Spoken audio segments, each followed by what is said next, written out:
Hello, मैं ERSK sir आप सभी का स्वागत करता हूं आपके अपने YouTube चैनल मैथस्टिक्स में। तो चलिए आज बात करेंगे सिंक्रोनस मोटर और सिंक्रोनस मोटर के सभी प्रश्न को करेंगे जो एग्जाम में बार बार पूछा जाता है और पूछने का संभावना, चाहे कोई भी एग्जाम हो, चाहे बिहार TGT हो, चाहे UPPCL हो, चाहे DRDO हो। ठीक है, तो सभी प्रश्न को बारी बारी से करेंगे। अगर आप लोग हमारे चैनल पर नए हैं तो चैनल को जरूर सब्सक्राइब करिएगा और साथ ही साथ आप सभी को दीपावली और छठ की हार्दिक हार्दिक शुभकामनाएं। चलिए आज का सबसे पहला प्रश्न दिया हुआ है, यानी कि उल्टा V वक्र डॉटर का ग्राफ क्या है। तो दोस्तों उल्टा V वक्र का मतलब का ये जो ग्राफ होता है, ठीक है, ग्राफ जो होता है इसमें यानी कि इसका यानी कि वक्र पूछ रहा है। ठीक है, इसका जो है यानी कि वक्र पूछ रहा है। ठीक है, तो इसका जो वक्र होता है यानी कि PF बराबर होता है। ठीक है, यानी कि PF बराबर जो होता है यानी कि IF होता है। ठीक है, IF होता है, ध्यान रखिएगा हमेशा इसका ग्राफ। तो इसका करेक्ट आंसर की बात किया जाए तो ऑप्शन नंबर यानी कि B सही हो जाएगा। कौन सा ऑप्शन नंबर यानी कि B सही हो जाएगा, ध्यान रखिएगा ऑप्शन नंबर इसका B सही हो जाएगा।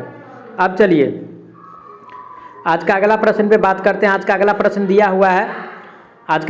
दिया हुआ है, तुल्यकालिक मोटर का प्रयोग डॉट के लिए किया जाता है। तो दोस्तों तुल्यकालिक मोटर का प्रयोग करते हैं, ऑप्शन ए में दिया है यानी कि एलिवेटर के लिए, बी में दिया है लिफ्ट के लिए, सी में दिया है वोल्टा नियमन शक्ति गुणांक सुधार के लिए और डी में दिया है संकर्षण के लिए। तो दोस्तों तुल्यकालिक सिंक्रोनस मोटर का उपयोग करते हैं वोल्टा नियमन और शक्ति गुणांक को सुधार के लिए। ठीक है, तो इसका करेक्ट आंसर की बात किया जाए तो ऑप्शन नंबर सी हो जाएगा, ध्यान रखिएगा, यानी कि सिंक्रोनस मोटर का उपयोग करते हैं शक्ति गुणांक सुधार में भी। चलिए आज का अगला प्रश्न पे बात करते हैं।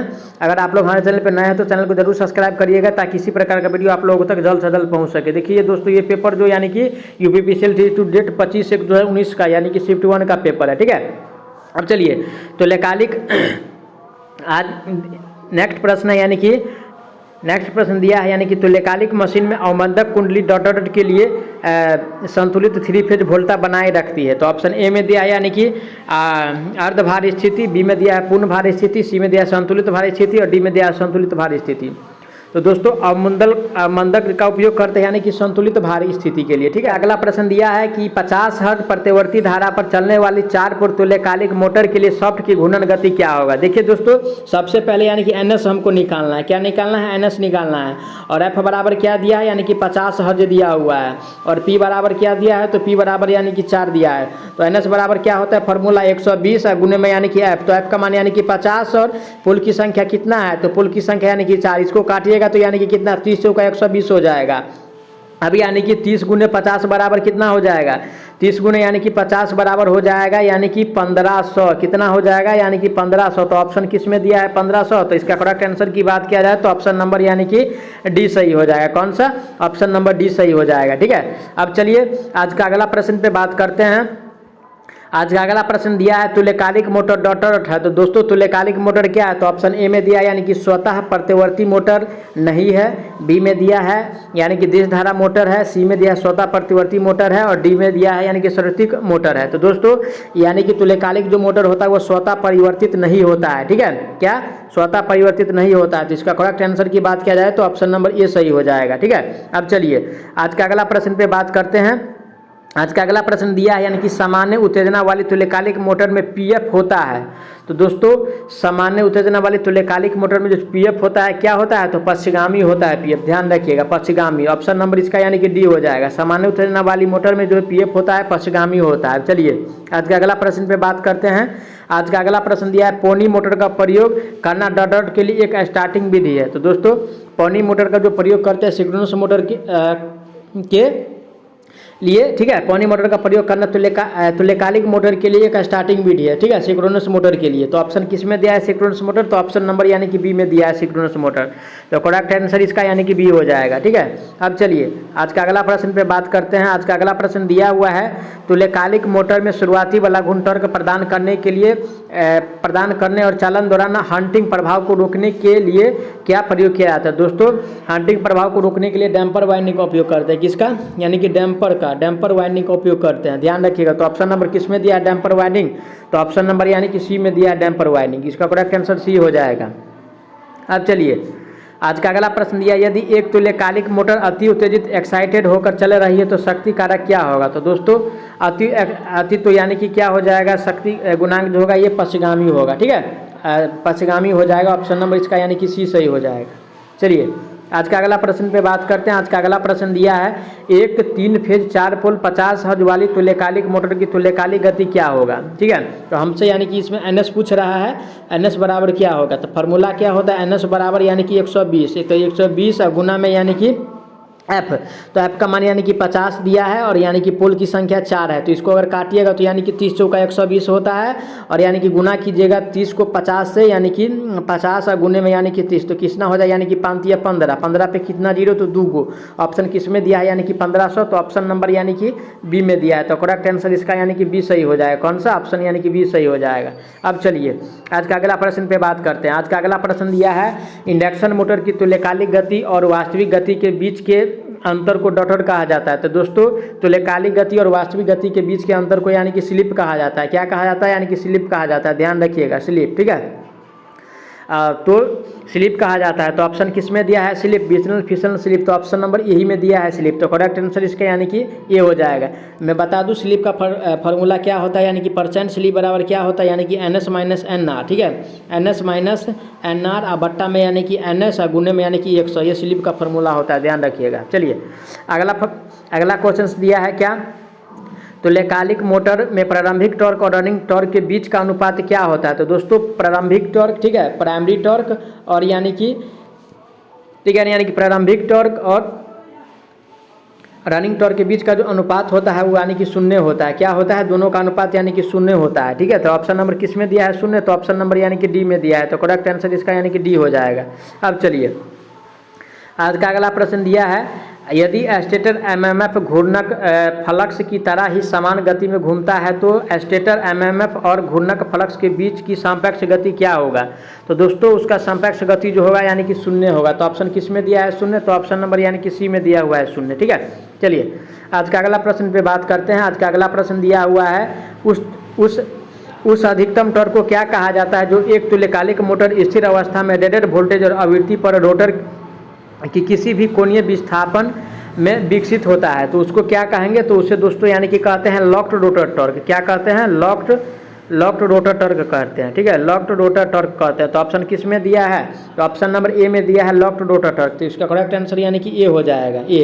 अब चलिए आज का अगला प्रश्न क्या है उस पर बात करते हैं। आज का अगला प्रश्न दिया हुआ है, तुल्यकालिक मोटर को उपकेंद्र के अभिग्राही सिरे पर डॉटर के लिए लगाया जाता है। ठीक है, तो इसको यानी कि लगाते हैं, ऑप्शन ए में दिया है शक्ति गुणांक सुधार के लिए, बी में उपकेंद्र वोल्टता को स्थिर करने के लिए और उपरोक्त दोनों, इनमें से कोई नहीं। तो इसका करेक्ट आंसर की बात किया जाए तो उपरोक्त दोनों हो जाएगा। ठीक है, यानी कि उसको जो है केंद्र के अभिग्राही सिरे पर लगाने का मुख्य प्रयोजन है शक्ति गुणांक सुधारना और यानी कि उपकेंद्र वोल्टता में स्थिरता लाना। ठीक है, तो इसका करेक्ट आंसर यानी कि सी हो जाएगा। क्या, सी हो जाएगा। अब चलिए आज का अगला प्रश्न दिया है, जिस विद्युत मोटर में रोटर और स्टेटर फील्ड एक साथ घूर्णन करते हैं उसे क्या कहेंगे। तो दोस्तों उसको कहते हैं यानी कि सिंक्रोनस मोटर। क्या करते हैं, यानी कि सिंक्रोनस मोटर कहते हैं, ध्यान रखिएगा।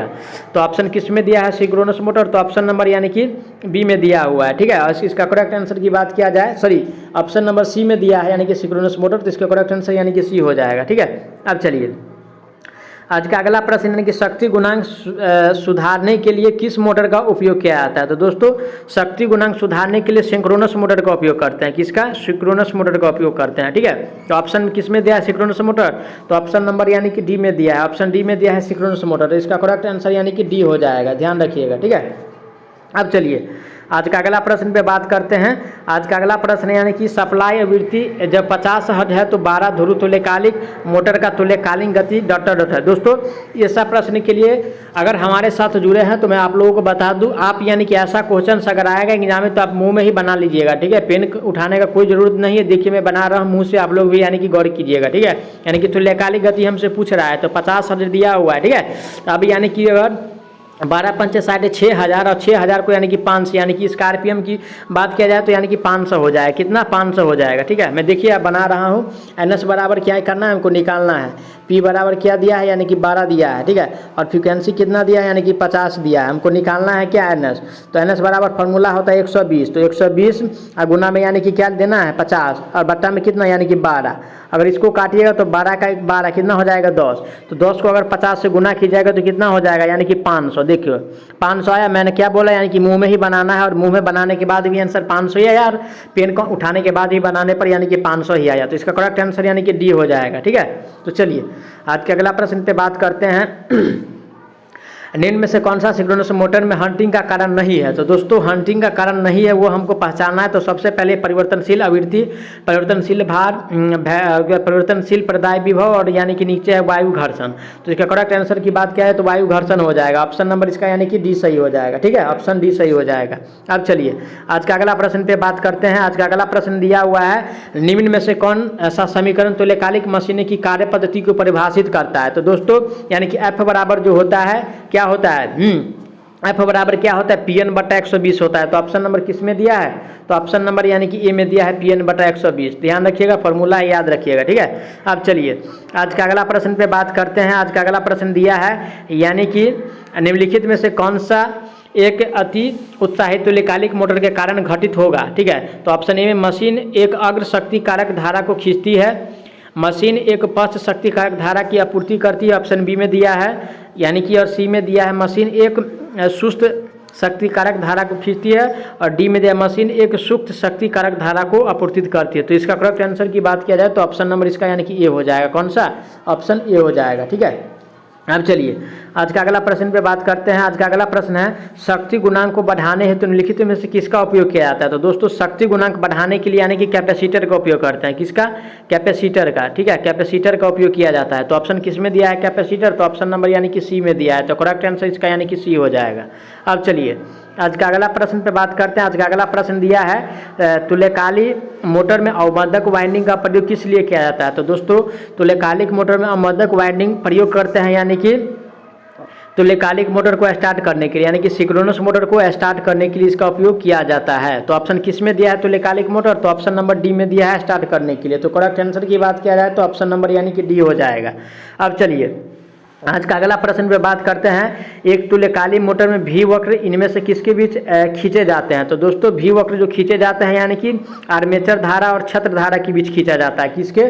आर्मेचर धारा और क्षेत्र धारा के बीच। ये जो ग्राफ खींचा जाता है ये यानी कि वोल्टेज होता है और ये क्या होता है? यानी कि करंट होता है। इसके बीच में जो ग्राफ खींचा जाता है वो क्या होता है? तो यानी कि आर्मेचर धारा और क्षेत्र धारा। ऑप्शन नंबर इसका यानी कि सी सही हो जाएगा। ठीक है, अब चलिए आज का अगला प्रश्न है। आज का अगला प्रश्न दिया हुआ है यानी कि निम्न उत्तेजित और अति उत्तेजित तुल्यकालिक मोटर के लिए शक्ति गुणांक के बारे में इनमें से कौन सा सत्य है? तो ठीक है, तो ऑप्शन ए में दिया है यानी कि इसमें भार में वृद्धि के साथ एकक की ओर प्रवृत्ति होने लगती है।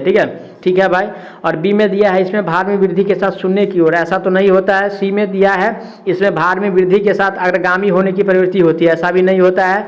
डी में दिया है इनमें भार में वृद्धि के साथ पश्चगामी होने की प्रवृत्ति होती है। ऐसा भी नहीं होता है। तो करेक्ट आंसर की बात किया जाए ऑप्शन नंबर इसका ए सही हो जाएगा। कौन सा? ऑप्शन ए सही हो जाएगा। ठीक है, अब चलिए आज का यानी कि आखिरी प्रश्न मैं बता दूं आप लोगों को, अगर नए हैं चैनल को सब्सक्राइब जरूर कीजिएगा और पुराने हैं तो वीडियो को जरूर शेयर कीजिएगा। ठीक है, चलिए अब यानी कि अगला क्वेश्चन दिया है, एक गैर समुन्नत ध्रुवों का उपयोग सामान्यतः किस पर किया जाता है? गैर का मतलब क्या हुआ? नॉन साइलेंट का नहीं पूछ रहा हमको, यानी कि बेलनाकार का पूछ रहा है। ठीक है, बेलनाकार का पूछ रहा है, समुन्नत का नहीं, यानी कि बेलनाकार का पूछ रहा है। तो बेलनाकार का जो होता है यानी कि केवल उच्च गति पराय मुहूर्त में उपयोग करते हैं। किसमें? उच्च गति पराय मुहूर्त में। तो इसका करेक्ट आंसर यानी कि बी हो जाएगा। ठीक है, बी हो जाएगा। मैं आशा करता हूँ आप लोग अच्छा से समझे होंगे। अगर कोई प्रकार का डाउट है तो हमारे कमेंट बॉक्स खुला है, कमेंट करके जरूर बताएं।